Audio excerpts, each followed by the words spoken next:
Bismillahirrahmanirrahim. Assalamu alaikum wa rahmatullahi wa barakatuh. I have just completed Fajr and a thought has stayed with me. Allah keeps reminding me to have taqwa. I live in a world that keeps tugging me away from that compass. I do pray, but beyond that prayer mat, I find myself appeasing to the demands of life instead of presenting myself to Him with a clean, clear heart. I live in a Western society, especially here in Western Australia, and you see everything, almost everything is monetized. To live, I must earn. To earn, I must compete. Even when I temper my needs and reduce my consumption, that structure still pulls you away from the compass. In education, I was taught to chase grades, to fill rankings and accolades. At work, I chased targets, deadlines. I told myself I needed to secure the next paycheck so I could carve out a small window, a tiny window to afford worship. That truth should be different. That logic should be different. Life is sustained through worship. Everything else should take its place around that truth, around the truth of submission to Allah. Taqwa is not a mood that visits me on occasions. It is actually a practice awareness, a heart that keeps returning to Allah. Prophet Muhammad ﷺ taught the heart turns. Mine turns all the time. My work is to keep turning it back.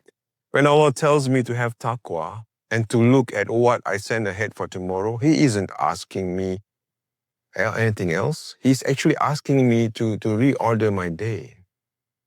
So I refuse to pretend this is just about willpower. Bills do not wait. Deadlines do not wait. Even sincerity gets squeezed. Naming that reality matters because once I name the gravity, I can start building counterweights. I front load my day with Allah.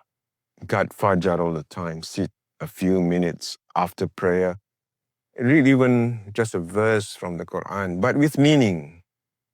One ayah absorbed is better than 10 pages rushed.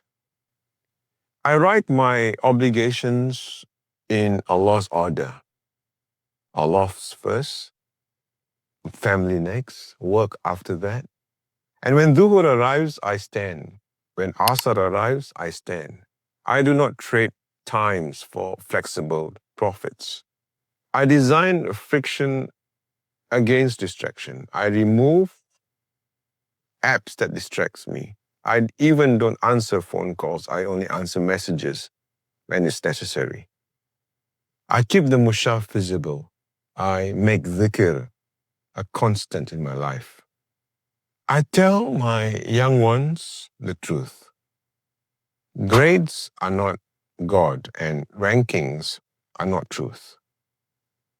We seek excellence with clean, clear intention. We learn to know Allah's world, to serve His creation. Outcomes belong to Him. The process is our worship. Measure the day by the prayers kept on time, the kindness offered, and the knowledge shared, not only by marks on the school portal. While I am building with others, I cannot do this alone. I build small circles that pray together, learn together, and check in on one another's burdens. We pool resources for those pressed by the cost of living.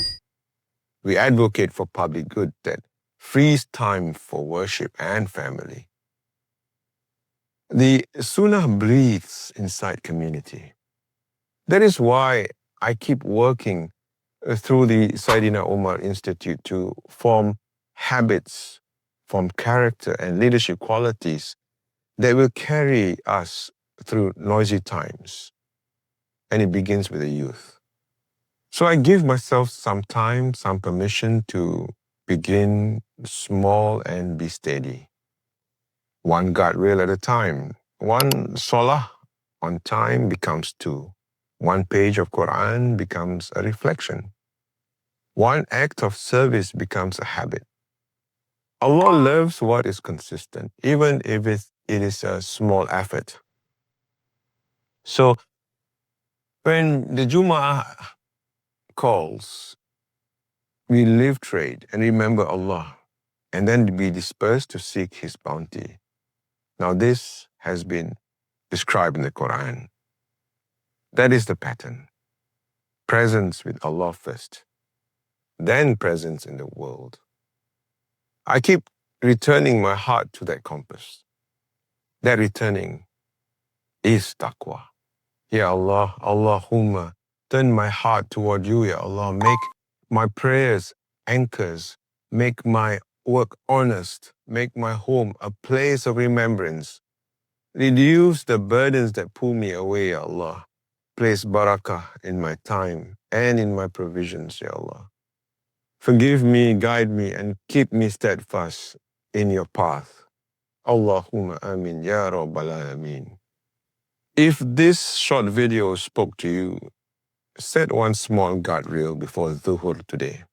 Begin now and remind someone you love that the compass still points true.